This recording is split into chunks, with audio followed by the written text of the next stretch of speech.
Hi అండి, అందరూ నమస్కారం. నేను మీ వేణుగోపాల్ రెడ్డి ఫ్రమ్ జోష్ ఇన్నోవేషన్స్ ప్రైవేట్ లిమిటెడ్, జోష్ institute of foreign languages, 89 career guidance సంయుక్తంగా మీకు అవసరమైనటువంటి వేలాది వీడియోస్ మనం చేస్తూ ఉన్నాం. ఇందులో భాగంగా ఈరోజు తెలంగాణ విద్యార్థులు మరియు తల్లిదండ్రులు రమారమిగా చూసుకున్నట్లయితే ఒక 4 లక్షల మంది దీనికోసం ఎదురు చూస్తూ ఉన్నారు. విద్యార్థులోకంగా పర్టికులర్గా చూసినప్పుడు 1 లక్ష మంది విద్యార్థులు ఎదురు చూస్తూ ఉన్నారు. మీకైతే కౌన్సిలింగ్ షెడ్యూల్ అయితే విడుదలైపోయింది. సో రేపటి నుంచి ప్రారంభం కానున్న అంటే 28వ తారీఖు నుంచి ఈ కౌన్సిలింగ్ షెడ్యూల్ యొక్క మొదటి విడత కౌన్సిలింగ్ ఏదైతే ఉందో ఇది ప్రారంభం కాబోతోంది. ఆన్లైన్ స్లాట్ బుకింగ్ అనుకోండి, తర్వాత మన హెల్ప్ లైన్ సెంటర్స్ని సెలెక్ట్ చేసుకోవటము, ఈ ప్రాసెసింగ్ ఫీజు పే చేసి మీరు హెల్ప్ లైన్ సెంటర్స్ని అన్ని కూడా సెలెక్ట్ చేసుకోవాల్సి ఉంటుంది. ఈ హెల్ప్ లైన్ సెంటర్లో ఏం చేస్తారు అన్నట్లయితే మీకు ఉన్నటువంటి సర్టిఫికేట్స్ ఏదైతే ఉన్నాయో 10th class, intermediate, study certificates, bonafide, TC ఇటువంటి అన్నీ కూడా తీసుకెళ్ళేసి అక్కడ గవర్నమెంట్ అధికారుల చేత మీకు వెరిఫికేషన్ చేస్తారనమాట. అంటే మీ అన్ని జెన్యూన్గా ఉన్నాయా లేదా, అన్ని పాస్ అంటలేదు, ఇటువంటి వెరిఫికేషన్ అయిపోయిన తర్వాత మీకు ఒక షీట్ లాంటిది ఇస్తారు. A4 షీట్ లాగా ఒక షీట్ ఇస్తారు. దీంట్లో మీ అన్నీ కూడా సర్టిఫికేట్స్ టిక్ పెట్టుంటాయి, వెరిఫైడ్ అన్నట్టుగా. ఆ తర్వాత మీకు ఒక లాగిన్ ఐడి, పాస్వర్డ్ అనేది ఇస్తారు. మీ మొబైల్కి వస్తుంది అది. ఈ పర్టికులర్గా ఈ మొబైల్స్ ఇచ్చేటప్పుడు మీరు తీసుకోవాల్సినటువంటి ప్రత్యేకమైన జాగ్రత్తలు వచ్చేసి ప్రతి సంవత్సరం ఈ ఇంటర్నెట్ సెంటర్కి వెళ్ళేసి మీరు అక్కడ ఇస్తూ ఉంటారు. సో వాళ్ళకి తెలుసో తెలియక వాళ్ళు దీన్ని మిస్యూజ్ చేసేటువంటి అవకాశం కూడా ఉంటుంది. కాబట్టి వీలైనంత వరకు సొంతంగా ఆప్షన్స్ పెట్టుకోండి. లేదా మెంటర్స్ ఎవరికైనా ఉన్నట్లయితే పెయిడ్ మెంటర్స్, ఇప్పుడు మేము 10,000 తీసుకొని మెంటర్షిప్ ఇస్తాం, 3 కౌన్సిలింగ్లో ఆప్షన్స్ పెట్టిస్తాం. అట్లా కావాలన్న వాళ్ళు మా దగ్గరికి వచ్చి మీరు ఆ రకంగా యూజ్ చేసుకోవచ్చు. చాలా టెక్నికల్గా పెడతాం కాబట్టి డెఫినెట్గా మీరు కట్టేటువంటి 10,000 వల్ల మీకు 3 months ఒక ఆన్లైన్లో కోచింగ్ ఇవ్వడంతో పాటు అనేక రకాలైనటువంటి ఫ్రీబీస్ కూడా ఇందులో ఉంటాయి. దాంతోపాటుగా మీకు ఈ 3 కౌన్సిలింగ్లో ఆప్షన్స్ పెట్టించడం కూడా జరుగుతుంది. ఇది పేరెంట్స్ గుర్తుపెట్టుకోవాలి. సో ఇప్పుడు ఈసారి కౌన్సిలింగ్ యొక్క హైలైట్స్ ఏమున్నాయని మీకు గమనించినట్లయితే ఈరోజు 2:50 ఇది కౌన్సిలింగ్ షెడ్యూల్ అయితే రిలీజ్ చేయడం జరిగింది. రకరకాల నిన్న కూడా మనం వీడియో చేసుకుందాం. ఈ కౌన్సిలింగ్ సంబంధించి అనేక రకాలైనటువంటి అవరోధాలు ఉన్నాయని చెప్పినాం. మరి ఎవరెవరు కోర్టుకు పోతారు, ఈ కౌన్సిలింగ్ జరగనిస్తారా లేదా అనేది అది తర్వాత విషయం. ప్రస్తుతానికి గవర్నమెంట్ పాయింట్ ఆఫ్ వ్యూ నుంచి అయితే అధికారుల మధ్య సమన్వయ లోపం ఏదైతే ఉందో JNTU, అదేవిధంగా యూనివర్సిటీ వీసీలు, higher education department, commissioner of technical education మరియు కాలేజీ కమిషనర్ ఎవరైతే ఉన్నారో వీళ్ళందరూ కోఆర్డినేషన్ చేసుకొని మొత్తానికైతే షెడ్యూల్ అయితే రిలీజ్ చేశారు. దీంట్లో హైలైట్స్ ఏమున్నాయన్నట్లయితే గత సంవత్సరం లాగే సేమ్ యాజ్ ఇట్ ఈజ్ ఉంది. First phase counselling, second phase counselling, third phase counselling మరియు ఇంటర్నల్ స్లైడింగ్. యాడ్ అయినటువంటి కొత్త పాయింట్ ఏదైనా ఉందంటే అది మాక్ కౌన్సిలింగ్ అనేది ఒకటి యాడ్ అయిపోయింది. ఒకసారి డేట్స్ మనం చూసుకోండి. సో సర్టిఫికేట్ వెరిఫికేషన్ ఎప్పటి నుంచి ఫస్ట్ ఫేజ్ కానీ మనం తీసుకున్నప్పుడు 28వ తారీఖు నుంచి 7వ తారీఖు దాకా ఉందండి. నెక్స్ట్ మంత్ 7th వరకు మీరు ఈ రిజిస్ట్రేషన్ అనేది చేసుకోవచ్చు. సో సర్టిఫికేట్ వెరిఫికేషన్ ఎవరైతే ఒకసారి ఇదంతా బుకింగ్ చేసుకోవాలండి. మొత్తం మీరు ఆన్లైన్లోకి వెళ్ళేసి tswebsite.nic.in వెళ్ళేసి మీ యొక్క బేసిక్ ఇన్ఫర్మేషన్ నింపాలి. తర్వాత ప్రాసెసింగ్ ఫీజు పే చేయాలి. దాని తర్వాత హెల్ప్ లైన్ సెంటర్లో స్లాట్ బుక్ చేసుకోవాలి. ఇప్పుడు మనం పాస్పోర్ట్ వెరిఫికేషన్ పోయేటప్పుడు ఎట్లా స్లాట్ బుక్ చేసుకుంటాం, ఇది కూడా స్లాట్ బుకింగ్ అన్నట్టు. సో స్లాట్ బుకింగ్లో ఏమేమి ఉంటాయి, ఏ డేట్లో మీరు హెల్ప్ లైన్ సెంటర్కి వెళ్తున్నారు, సర్టిఫికేట్ తీసుకునే అనేది ఒకటి ఉంటుంది. తర్వాత వచ్చేసి ఏ టైంలో కావాలి మీకు. ఉదాహరణకి ఇప్పుడు మనకి తిరుపతి దర్శనానికి పోయినప్పుడు కానీ 8 గంటల దర్శనం, 7 గంటల దర్శనం, 10 గంటల దర్శనం అంటాం కదా, దీనికి కూడా డిఫరెంట్ స్లాట్స్ ఉంటాయి అనమాట. మీకు నచ్చినటువంటి స్లాట్, మీరు దూర ప్రాంతం వాళ్ళైతే మీకు కంఫర్టబుల్గా టైం చూసుకొని మార్నింగ్ బయలుదేరి వచ్చే టైం కల్లా మీరు స్లాట్ బుక్ చేసుకోవాల్సి ఉంటుంది. సో ఎవరికైతే ఒకసారి బుకింగ్ ప్రాసెస్ కంప్లీట్ అయిపోతుందో దాని తర్వాత వీళ్ళు ఆ హెల్ప్ లైన్ సెంటర్స్కి వెళ్ళాలన్నమాట. ఎప్పటి నుంచి వెళ్ళొచ్చు, 1వ తారీఖు నుంచి 8వ తారీఖు దాకా జూలై హెల్ప్ లైన్ సెంటర్స్కి వెళ్తారు. హెల్ప్ లైన్ సెంటర్కి వెళ్ళి ఏం చేస్తారు, ఇందాక నేను చెప్పినట్టుగా సర్టిఫికేట్లన్నీ వెరిఫై చేసుకుంటారు. వెరిఫై చేసుకున్న తర్వాత మీకు ఏమొస్తుంది, లాగిన్ పాస్వర్డ్ వస్తుంది, మొబైల్కి వచ్చేస్తుంది అనమాట. సో మీరు ఆ వచ్చినటువంటి లాగిన్ పాస్వర్డ్ తోటే మీరు వెబ్సైట్లో ఎంటర్ అయిపోయేసి మీరు ఆప్షన్స్ ఎక్సర్సైజ్ చేసుకోవచ్చు. మీకు నచ్చినటువంటి కాలేజీలో ఆప్షన్లు పెట్టుకోవచ్చు. ఫ్రీజింగ్ ఆఫ్ ఆప్షన్స్ 10వ తారీఖు వచ్చేసి లాస్ట్ డేట్ అనమాట. నెక్స్ట్ మంత్ 10వ తారీఖు కల్లా అందరూ ఆప్షన్స్ కంప్లీట్ చేసుకున్నట్టయితే 10వ తారీఖు ఫ్రీజ్ చేస్తారు. తర్వాత ఇక్కడ 13వ తారీఖు, this is the new thing. ఇంతవరకు తెలంగాణ హిస్టరీలో కానీ లేకపోతే ఆంధ్రప్రదేశ్ హిస్టరీలో కానీ display of mark seat allotment on are before. 13వ తారీఖు మీకు టెంటేటివ్గా మీరు పెట్టుకున్నటువంటి ఆప్షన్స్కి ఏ కాలేజీలో సీట్ వచ్చిందనేది చెప్తారు. దాన్ని బట్టి మీరు ఏదైనా తప్పులు చేస్తున్నట్లయితే మళ్ళీ దాన్ని సరిదిద్దుకోవచ్చు. ఇక్కడ చూడండి 6th పాయింట్లో modification of options if required, otherwise options exercised for the mock allotment shall be considered for first phase allotment అన్నాడు. అంటే మీరు మార్క్లో వచ్చినటువంటి సీటు మీకు సమ్మతమే అనుకోండి, మీరు మళ్ళీ ఆప్షన్స్ పోయి చెదరగొట్టద్దు. మీకు వచ్చినటువంటి కాలేజీ సమ్మతం కాదు అనుకున్నట్లయితే మళ్ళీ మీరు 14వ తారీఖు నుంచి 15వ తారీఖు వరకు 2 రోజుల పాటు మీరు చేసినటువంటి ఆప్షన్ ఎక్సర్సైజ్ని మళ్ళీ మార్చుకోవచ్చు. మీరు మార్చుకున్నటువంటి ఒకవేళ సపోజ్ మీకు మొదటి దాంట్లో వచ్చేసి గోకరాజ్ కాలేజ్ వచ్చింది, మీరు వచ్చినటువంటి ఆప్షన్స్ అన్ని చెదరగొట్టేసి ఏదో మళ్ళీ తర్వాత కాలేజీలో CMR వచ్చింది అనుకుందాం, అయ్యో నేను గోగరాజ్ ఆప్షన్స్ ఉన్నాయా నాకు అవి ఉన్నాయి అనుకునేదానికి లేదు. అట్లా మీరు ఒకసారి ఆప్షన్స్ మాడిఫై చేస్తారంటే మీరు మాడిఫై చేసినటువంటి ఆప్షన్స్ ప్రకారమే మీకు సీట్ అలాట్మెంట్ అనేది అవుతుంది. సో 15వ తారీఖు తర్వాత మీకు ఫ్రీజ్ అయిపోద్ది, ఇంక మళ్ళీ మీరు ఆప్షన్స్ చేంజ్ చేయడానికి ఉండదు. ప్రొవిజనల్ అలాట్మెంట్స్ ఆఫ్ సీటు 18వ తారీఖు మీ మొబైల్కి సంక్షిప్త సందేశం లేకపోతే మెసేజ్ అనేది వస్తుంది, మీకు ఏ కాలేజీలో సీట్ అలాట్ అయింది అనేసి. ఓకే, అలాట్ అయిపోయింది, కంగ్రాచులేషన్స్, అందరికీ వచ్చేసింది సీటు. దాని తర్వాత ఏం చేయాలా, మళ్ళీ వెబ్సైట్లోకి పోవాలా. అక్కడ మీరు సపోజు సిఎంఆర్ కాలేజ్ వచ్చింది అనుకుందాం, లేకపోతే గీతాంజలి కాలేజ్ వచ్చింది అనుకుందాం. గీతాంజలి కాలేజ్ సీట్ వచ్చినట్లయితే మీరు గీతాంజలి కాలేజ్ ఫీజు ఎంత ఉందో చూసుకొని, మీకు రీయింబర్స్మెంట్ క్యాండిడేట్స్ అనుకోండి 35,000 ఫీజు రీయింబర్స్మెంట్ బాను, రిమైనింగ్ డబ్బుల్ని నెట్ బ్యాంకింగ్ ద్వారా కానీ, లేకపోతే మీ యొక్క ఏటీఎం కార్డు, డెబిట్ కార్డు ద్వారా కానీ, క్రెడిట్ కార్డు ద్వారా కానీ ఆన్లైన్లో మీరు పే చేసుకోవాలి. కాబట్టి మీరు తగినంత బ్యాలెన్స్ని కార్డులో కానీ లేకపోతే బ్యాంకులో కానీ పెట్టుకోవాలి. చాలా సందర్భాల్లో ఇక్కడ ప్రాబ్లం ఏమొస్తుందంటే, మీరు యూపీఐ అని పెట్టుకుంటారు. యూపీఐ లిమిట్ 25,000, 50,000, ₹1,00,000 ఉంటుంది. సపోజ్ ఆ కాలేజ్ ఫీజు 1,50,000 ఉంది అనుకోండి, యూపీఐ ద్వారా పే చేద్దామని మీరు గమ్మగా ఉంటారు. లాస్ట్ డేట్ వచ్చేసరికి మీ యూపీఐ పనిచేయదు, ఆ రోజుకి మీ సీట్ క్యాన్సిల్ అయిపోతుంది. కాబట్టి మీరు తగినటువంటి రొక్కము లేకపోతే మనీని మీరు జాగ్రత్తగా భద్రపరచుకోండి. అదేవిధంగా మీ డెబిట్ కార్డ్ లేకపోతే క్రెడిట్ కార్డ్ లేదా నెట్ బ్యాంకింగ్, ఓఆర్ఆర్, ఈ 3 అయితే పెట్టుకోండి. ఎప్పుడు యూపీఐ అని నమ్ముకోవద్దు ఈ విషయంలో. కాబట్టి ఇక్కడతో మొదటి ఫేజ్ యొక్క కంప్లీట్ అయిపోయింది.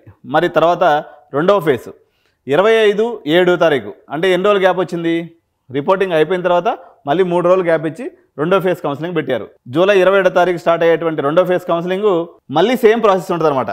సో మొదటి ఫేజ్ కౌన్సిలింగ్లో ఎవరైతే మీరు అసలు సర్టిఫికేట్ వెరిఫికేషన్ చేయించుకోరో, రెండో ఫేజ్ కౌన్సిలింగ్లో కూడా సర్టిఫికేట్ వెరిఫికేషన్ చేయించుకోవచ్చు. ఇక్కడ అందుకు మీకు అనుమానం రావచ్చు, సరే నేను ఇప్పుడు మంచిగా కులు మనాలి టూర్ పోయేసి వస్తాను, సెకండ్ ఫేజ్లో వచ్చి వెరిఫికేషన్ చేయించుకుంటానని చెప్పేసి మీకు ఐడియా రావచ్చు. మీరు కులు మనాలికి పోయే లోపల సినిమా హాల్ నిండిపోయినట్టు కాలేజ్ అంతా నిండిపోతుంది, మీకు అన్ని ఫుల్ సీట్లు కనిపిస్తాయి. కాబట్టి మీరు కొత్త సినిమా హాల్ ఎదుర్కోవాల్సి వస్తుంది, కానీ పాత సినిమా హాల్ అంతా కూడా నిండిపోయి ఉంటాయి. కాబట్టి మీరు అలాంటి పనులు చేయొద్దు. ఫస్ట్ ఫేజ్ కౌన్సిలింగ్లోనే వెరిఫికేషన్ చేయించుకోండి. ఫస్ట్ ఫేజ్లో ఒకసారి సీట్లు నిండిపోయినాయంటే వాడు కట్చీప్ వేసేసుకున్నాడని, ఆ వేసేసుకున్న కట్చీప్లో నుంచి మీకు వాడు మరీ అక్కడి నుంచి లేచిపోతే తప్ప మీకు సీటు దొరకదని అర్థం అనమాట. కాబట్టి అన్నిటికన్నా ముఖ్యమైనటువంటి ఫేజ్ కౌన్సిలింగ్ ఏంటి అంటే ఫస్ట్ ఫేజ్ కౌన్సిలింగ్. మనం ముందుగా పోయి కట్చీప్ వేసేసుకుంటే ఇంకెవరు కూడా దాన్ని లేపలేరు. వాళ్ళు ఎప్పుడు లేపగలరు, మీరు ఏదైనా తురిపి పని చేసేసి అక్కడి నుంచి ఊరికి అట్ట పోయి బయటికి చూద్దామని చెప్పేసి కొత్త ఆప్షన్స్ పెట్టుకున్నారనుకోండి, మీరు లేచి వెళ్ళిపోయినట్టు లెక్క, మళ్ళీ వేరే వాళ్ళు వచ్చి కూర్చుంటారు. కాబట్టి ఫస్ట్ ఫేజ్ కౌన్సిలింగ్ అనేది వెరీ వెరీ ఇంపార్టెంట్ కౌన్సిలింగ్. చాలా జాగ్రత్తగా ఆప్షన్స్ పెట్టుకోవాలి. ఫస్ట్ ఫేజ్లో సీట్ అలాట్ అయిపోయింది అనుకున్నట్లయితే, సరే మేము సెకండ్ ఫేజ్కి పోవచ్చా, ఓకే ఫస్ట్ ఫేజ్లో మీకు గీతాంజలి కాలేజ్ వచ్చింది, లేకపోతే గోకరాజ్ కాలేజ్ వచ్చేసింది అనుకుందాం, మీరు నెక్స్ట్ లెవెల్ కాలేజెస్ని అప్గ్రేడ్ చేసుకోవచ్చు. ఎట్లాంటి కాలేజీలు అప్గ్రేడ్ చేసుకోవచ్చు, మీరు గీతాంజలి వచ్చిందంటే మీరు సివిఆర్ కాలేజ్ పెట్టుకోవచ్చు, లేదంటే మళ్ళీ వాసవి కాలేజ్ పెట్టుకోవచ్చు, ఎంజేడి కాలేజ్ వచ్చు. ఆల్రెడీ మీకు గోకరాజ్ వచ్చిన తర్వాత మళ్ళీ పోయేసి మీరు టీకేఆర్ కాలేజ్ పెట్టుకున్నారనుకోండి, ఎగ్జాంపుల్ పప్పులో బుడదగుంటలో కాలేసినట్టే లెక్క అనమాట. ఎందుకు మీకు తెలిసి చేయరు అనమాట. ఆల్రెడీ మంచి కాలేజ్ వచ్చి ఉంటుంది. మీకు మంచి కాలేజ్ వచ్చినప్పుడు దానిపైన గోకరాజ్ పైన ఏమేమి ఉంటాయి, విఎన్ఆర్ కాలేజ్ ఉంటుంది, వాసవి కాలేజ్ ఉంటుంది, సిబిఐటి కాలేజ్ ఉంటుంది, జేఎన్టీయూ కాలేజ్ ఉంటుంది, Osmania college of engineering college ఉంటుంది. వీటికి అప్గ్రేడ్ చేసుకునే దానికి ఆప్షన్స్ పెట్టుకోవాలి తప్ప, మీరు చేయి ఖాళీగా ఉంది కదా అని చెప్పేసి ఏదో ఒక ఆప్షన్ పెట్టేసుకుంటే అది సీటు ఎగిరిపోతుంది. ఒకసారి ఫస్ట్ ఫేజ్ కౌన్సిలింగ్లో మీకు సీట్ అలాట్ అయిన తర్వాత మీరు కానీ తులిప్ పని చేసి మళ్ళీ సెకండ్ కౌన్సిలింగ్లో చిన్న కాలేజ్ ఆప్షన్స్ కానీ పెట్టుకున్నట్లయితే, లేదా ఏ ఇంటర్నెట్ సెంటర్ కానీ ఇచ్చినట్లయితే, వాడికి ఎక్కడ పైసలు వచ్చే కాలేజీలో వాడు పెట్టేసుకుంటాడు. మీ సీటు ఒకరా సీట్ ఎగిరిపోతుంది. ఎగిరిపోయిన తర్వాత ఆ సీటుని మీరు క్లెయిమ్ చేసుకునే దానికి అధికారం ఉండదు. ఎందుకంటే ఆ సీట్లో వేరే వాళ్ళు వెళ్ళి కూర్చుంటారు, మీకు అవకాశం ఉండదు అనమాట.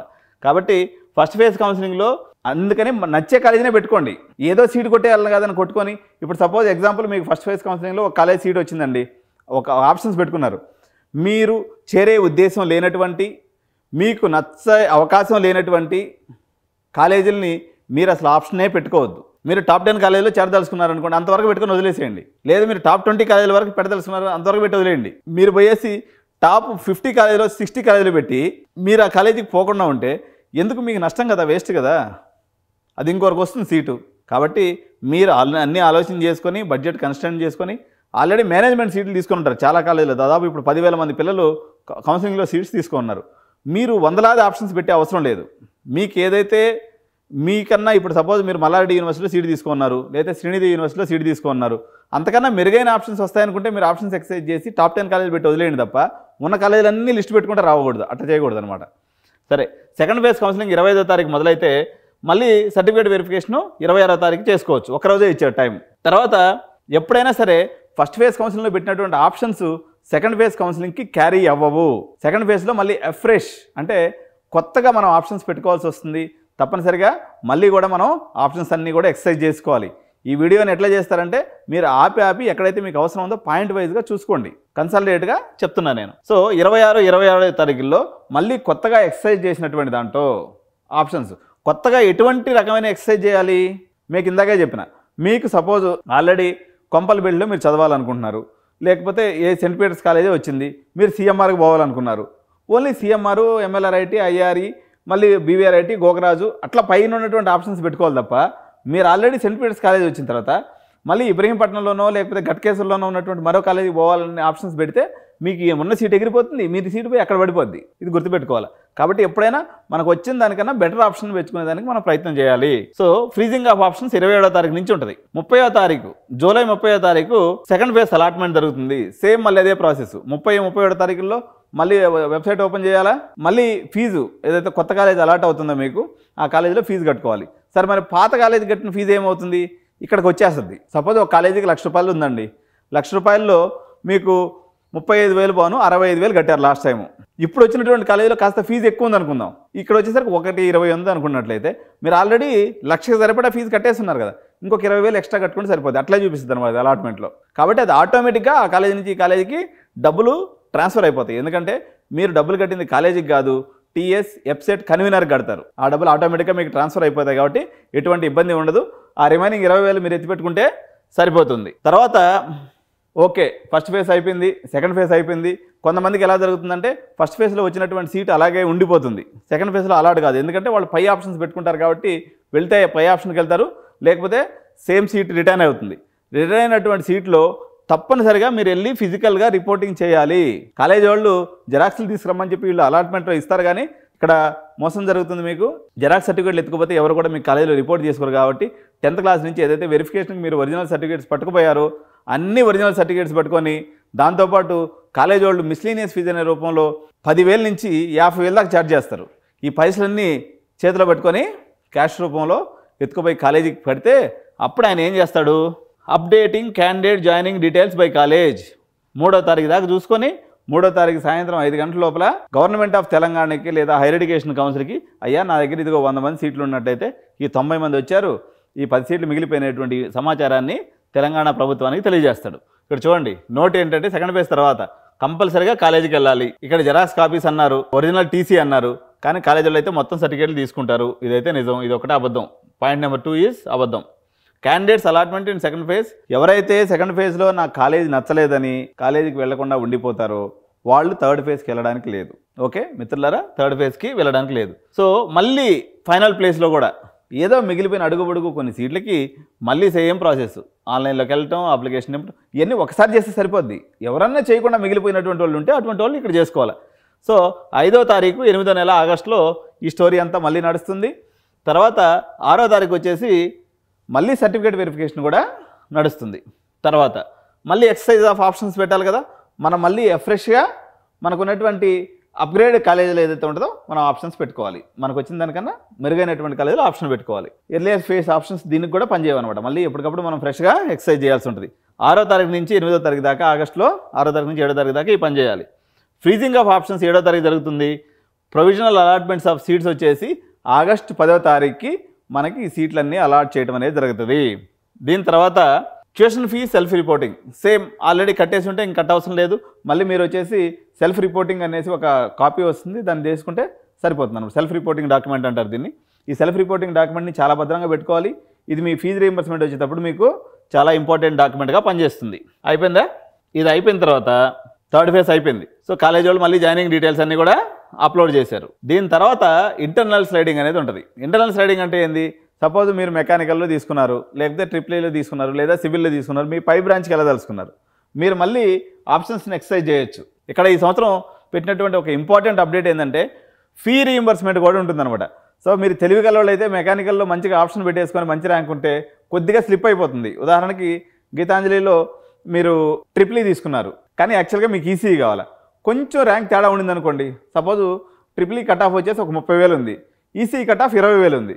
అటువంటిప్పుడు మీరు ట్రిపుల్లో పెట్టుకునేసి కొంచెం అటగానే ట్రై చేసుకున్నట్లయితే ఇంటర్నల్ స్లైడింగ్లో మీకు ఈసీ వచ్చేటువంటి అవకాశం ఉంటుంది. సో ఈ సంవత్సరం తెలంగాణ గవర్నమెంట్ తీసుకున్నటువంటి మరో నిర్ణయం ఏంటంటే ఎవరైతే ఈ బ్రాంచ్లు కింద బ్రాంచ్ల నుంచి పై బ్రాంచ్లకు పోతారో వాళ్ళందరికీ కూడా ఫీజు రీయింబర్స్మెంట్ కూడా వర్తిస్తుంది. ఓకే, తర్వాత ఈ ఇంటర్నల్ స్లైడింగ్ అయిపోయిన తర్వాత ఇంటర్నల్ స్లైడింగ్కి ఫ్రీజింగ్ ఆఫ్ ఆప్షన్స్ వచ్చేసి 19వ తారీఖు జరుగుతుంది. ఓకే, దాని తర్వాత అలాట్మెంట్స్ ఆఫ్ సీట్స్ 22/8వ తారీఖు అంటే ఆగస్ట్ 22వ తారీఖు ఈ ఆప్షన్స్ అన్నింటినీ కూడా ఫ్రీజ్ చేసి new allotment order internal sliding విషయంలో కానీ లేదా సెల్ఫ్ రిపోర్టింగ్ ద్వారా వెబ్సైట్ చేసి new branch with in the same college ఉంటే కూడా మీరు అక్కడ రిపోర్టింగ్ తీసుకోవచ్చు. ఇదంతా ప్రాసెస్ ఎప్పటి లోపల అయిపోతుంది? 23వ తారీఖు లోపల పూర్తయిపోతుంది. అంటే మీ ఓరియంటేషన్ డే కానీ లేకపోతే మీకు ఫ్రెషర్స్ డే కానీ అప్రాక్సిమేట్గా మీకు 22 నుంచి 23వ తారీఖు మధ్యలో పెట్టుకుంటారు. మంచి రోజు చూసుకొని దాని ప్రకారంగా కాలేజీలు అనేవి మీకు స్టార్ట్ అయిపోతాయి. దీని తర్వాత ఇంకేముంటుంది ప్రక్రియ? 23వ తారీఖు తర్వాత ఇక్కడ చూడండి స్పాట్ అడ్మిషన్స్ అనేవి ఉంటాయి. The spot admission guidelines for the university consider private will be placed in the website. 23వ తారీఖు ఆయన గైడ్లైన్స్ ఇస్తారట. ఈ స్పాట్ అడ్మిషన్ గైడ్లైన్స్ ఏంది అన్నది. ఓకే, అంటే ఇవన్నీ ఇంటర్నల్ స్లైడింగ్ అయిపోయిన తర్వాత కూడా స్పాట్ అడ్మిషన్ గైడ్లైన్స్ ఇస్తారు. ఇక్కడ ఇంకొక పాయింట్ కూడా పెట్టాడు. ఇక్కడ ఇచ్చినారు చూడండి, drop outs cancellations if any after internal sliding అయిపోయిందండి. ఇప్పుడు మెకానికల్ నుంచి లేకపోతే ట్రిపుల్ ఈ నుంచి ఎవరో సిఎస్సికి పోయారు. అప్పుడు ఆ మెకానికల్లో మిగిలిపోయిన సీట్ని కాలేజీ వాళ్ళు నింపుకోవచ్చు. కానీ ఇంటర్నల్ స్లైడింగ్ పూర్తయిపోయి అలాట్మెంట్ పూర్తయిపోయింది. అప్పుడు ఆ మెకానికల్లోనో సిఎస్సిలోనో ఒక డ్రాప్ పడింది. ఈ డ్రాప్ పడినటువంటి సీట్ని కాలేజీల వాళ్ళు నింపడానికి లేదు. ఇది గుర్తుపెట్టుకోవాలి. ఇదందరూ కూడా కాలేజీ యాజమాన్యాలు చూస్తున్నారు ఈ వీడియోని. వాళ్ళు అదేవిధంగా అడ్మినిస్ట్రేటివ్ ఆఫీసర్స్ ఎవరైతే అంతకుముందు మనం మంచిగా ఎంచక్క డ్రాప్ అవుట్లు వేసుకునే వాళ్ళమో డమ్మీ స్టూడెంట్స్ని పెట్టి ఇప్పుడు ఈసారి అవకాశం లేకుండా రేవంత్ అన్న గట్టిగా పీటముడేసేసాడు. కాబట్టి మనకి ఇప్పుడు ఆ ఛాన్స్ లేదు. కాబట్టి ఉన్న సీట్లని జాగ్రత్తగా అమ్ముకోవాల్సినటువంటి అవసరం ఉంది. ఎంసెట్లో ఆప్షన్స్ మరిగైనటువంటి ఆప్షన్స్ పెట్టుకోవాలన్నా ఈ 3 ఫేజ్లు కౌన్సిలింగ్ తలపోటు లేకుండా హ్యాపీగా చేసుకోవాలన్నా మంచి కాలేజీలో చవక బేరానికి సీటు బేరం చేసి తీసుకోవాలనుకున్న ఎడ్యునైన్ ఎప్పుడు మీకు అండగా ఉంటుంది. మీరు అప్రోచ్ అవ్వచ్చు. డెఫినెట్గా చిన్న కాలేజీలు పెద్ద కాలేజీలు అని కాదు, నాకు అలాంటి వ్యత్యాసం ఏం లేదు. అన్ని కాలేజీలో అడ్మిషన్ చేయటం అది నా వృత్తి. నేను డెఫినెట్గా చేసి పెడతాను మీకోసం. సో చేసినందుకు మేము అంతో ఇంతో తీసుకుంటాం. డబ్బులు లేకుండా బిజినెస్ చేయలేం కాబట్టి. కానీ మీ సెక్యూర్డ్గా పనిచేసి పెడతాం, ట్రస్టెడ్గా మేము పనిచేసి పెడతాం. అండ్ స్టూడెంట్ వెల్ఫేర్ అనేదాన్ని ఖచ్చితంగా పరిగణనలోకి తీసుకొని మేము ఒక పని చేస్తాం తప్ప మనీ సంపాదించడం ఒకటే జయం కాదు. సర్వీస్ ఈజ్ ఆల్సో ఎడ్యునైన్ motto. Thank you so much. జై హింద్.